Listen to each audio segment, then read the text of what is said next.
Let's cook yummiest chicken biryani. Brown onions with cardamom, cloves, bay leaves, and add chicken.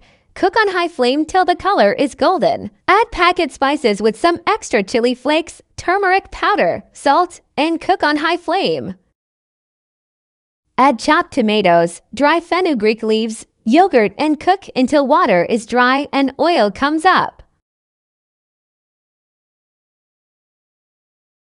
Boil rice with zira, cinnamon stick, and bay leaves. For assembling biryani in pot, first layer rice, second chicken. Third layer rice, then add chicken, mint leaves, coriander leaves, food color, green chilies, and put it on dum for 5 to 10 minutes.